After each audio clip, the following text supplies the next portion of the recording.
Hello people, I am the Real Comic Book Gamer, and today I'm going to be reviewing Batman Bad Blood. Now this is my spoiler-free review, so if you haven't seen the movie, you don't have to worry, I won't be spoiling anything. Later on I might do a spoiler talk or something, but today is my spoiler-free review. So yeah, Batman Bad Blood is the newest animated movie in the series that DC's been doing lately, to where it's all connected. They got an animated Batman universe, and I haven't been the biggest fan of these movies. None of them have really been amazing or really that good at all, and there are just multiple reasons for that, but I was hoping this one would turn around, especially because I've been campaigning for a Nightwing or a movie or series. There's some type of animated movie or series for Nightwing, and so now we get him as Batman, and it's just like, yeah.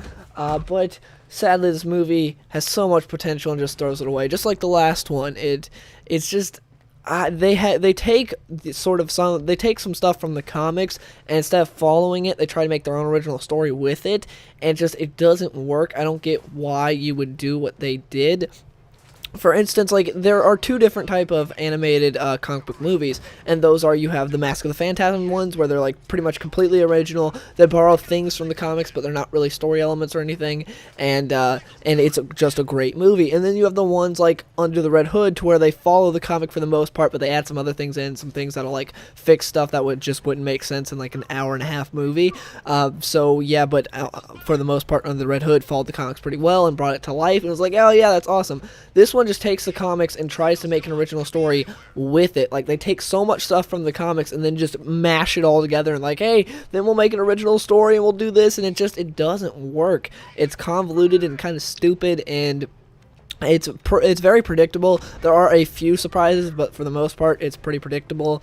And the story, it wasn't that great. I wasn't into it. I thought I would be, because it's like, oh yeah, they're borrowing, they're basing it somewhat off Batman R.I.P. Nope, they just screwed it all up. They are borrowing things from R.I.P., but it doesn't land any of it. It's not very good. Sort of like last time, where they did Batman versus Robin. I was like, oh yeah, they're gonna do Court of Owls, yes. But then they took that and just skewed it and made it really bad. It was like, what?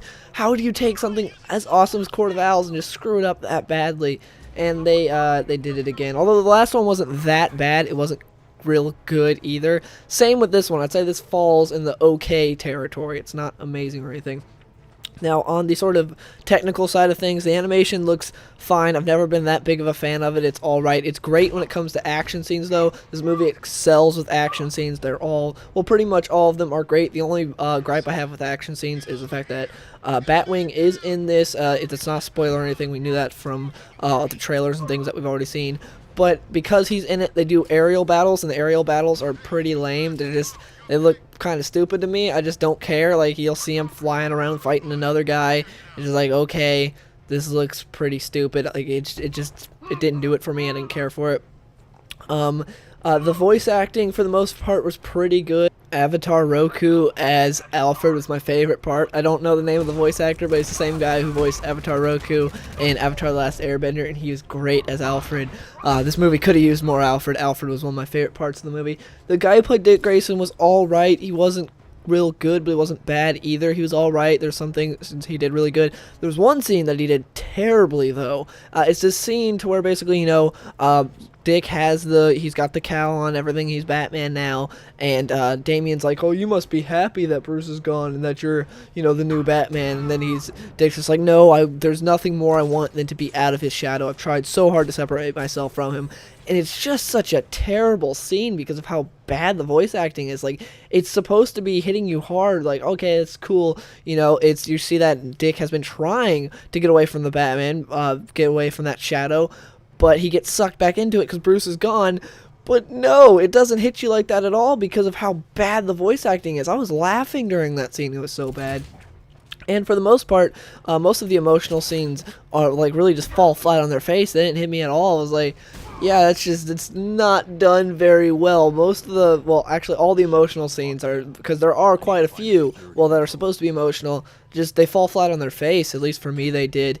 And but again, the voice acting for the most part was pretty good. You had Sarah from Chuck. She played Batwoman. She was, I don't think her name's like Yvonne Straskowski or something like that. I don't know. She's got a name that I can't pronounce. Anyway, she did a great job. She was one of the best as well, as far as voice acting goes. the characters in this movie, none of them really got time to shine because you had so many different stories you were following. That's the problem. This movie is about like an hour and 8 minutes long total, and it feels longer than it is because it gets kind of boring and uninteresting. But anyways, there's just so many different things you're following. Like, you got a story going on with Batwing, you got a story going on with Batwoman, you got a story going on with Dick Grayson, you got a story going on with Damian. You got all these different things going on. It's like, just focus on one thing. Dear God, please focus on one thing. But they spend like a couple minutes on each, so you don't end up caring about any of it, and none of it has any depth to it. And so it's very cut up. They should have focused more on Dick Grayson being Batman. In fact, he's not Batman very long because of how much they spend on other characters and things, and having to divvy up the time.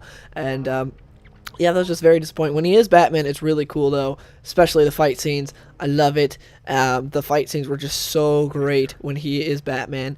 But yeah, overall, just Batman Bad Blood, I didn't care for it. I was waiting so long to see Dick Grayson in action, have his own movie, but he's not really the main character. No one's the main character, really. It's just, like, you could say someone's the main character, but basically it all just gets divvied up to where it's like, here, everyone gets an even portion of time, there you go, and you just end up not caring about anyone. But yeah, the characters weren't done very well. Also, the character choices I thought were kind of stupid. Like, why Batwoman and Batwing? Not to say they're bad characters or anything, but why wouldn't you bring in people like Tim Drake or Huntress or Batgirl? Instead, you bring in these guys. Like, I would say these other characters have more of a right to have, their on-screen appearance now for an animated movie. But instead, these guys get on. It's just like, I've been waiting forever to see, Tim Drake in an animated movie to have like a big part or something. But no, we don't get that. And Huntress would have been awesome. And just, yeah, we didn't get that. Instead, we got Batwoman and Batwing. They weren't bad characters, and I kind of like seeing them. But it was weird because, this is supposed to be somewhat based off Batman R.I.P. and Battle for the Cowl, but we'd get, like, the only characters from that are really Dick Grayson and Damian. So, yeah, just overall, didn't really care for the movie. I'm not going to give it a rating. I'm just going to say, if you liked the movies prior to this in this series, you will like this one. If you didn't, you will not like this one. So that's my thing. And I would just say, probably wait for it to get on Redbox and rent it if you're really interested in it, because it's not worth the $20 I spent on it.